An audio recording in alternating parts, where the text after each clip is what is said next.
Ligundê Omeyê ya Konyayê Kurdên ku nêzî 300 salên li wir dijîn di duyemîn mihricana çand û hunerê ya Havînê hatin cemhev. Ji xeyînê welatiyên wir gelek gundiyên ku li welatên Ewropayê dijîn jî ji bo mihricanê hatin gundên xwe.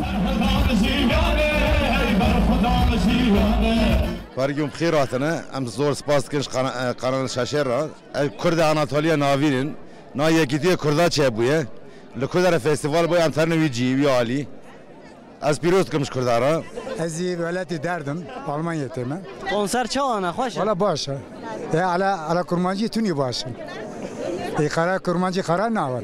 Gelek konsera me pir baş derbasta hemû gelek Kurdgî hatine vê konsere gence me govanda dikşînin em pir dilxwaşin. Gel bu hem de geç nevde gizincin zaten gel Avrupa'na güzel oldu hepsi bir arada. Ama izincini rüyeme mon rüyeme mon ama terni. Gündem her sefer festival me döne. Sonuçta metin zu kırbu me İsa me Avrupacı me varın. Ma İsa'nın gündeme gibi Allah razı olsun. Gence gündemleri değişiklik fikir bu yani. Di destpêka Mihricanê de ji bo welatiyan bê pere xwarin hat belav kirin. Welatî piştî ku xwarina xwe xwarin çûn berdikê û stranbêjên gundên xwe guhdarî kirin. Kafayı şapırın bu. Bare cirana bu, havala bu. Am gibi avro duçni, avro dotni.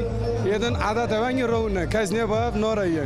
Eksoya tisivanda am gibi avro dotni, gibi avro çuni. Bi taybetî jî gundiyên Omê bi govendan teradilê xwe şabûn. Sponsorê Mihricanê Bayram Tutumlu ji bo ku bi gundiyên xwe re hatibû ba hevkê xweşiya xwe an izmên. Sawa lawê me xekir, sawa gundê gorde me kir.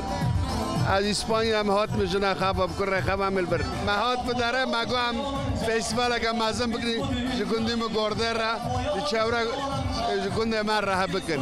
Kurdên Konyayê gotin ku bi van mihricanan tên bahev çanda xwe diparêzin û zimanê xwe jî bir nakin. Ez bawerim aslê me ji adiya me hatiye ji Bingolê hatiye ji Urfaya hatiye ji Rûxayê yanî. Wisa dibêje em 300 sal ewil em hatine Konyê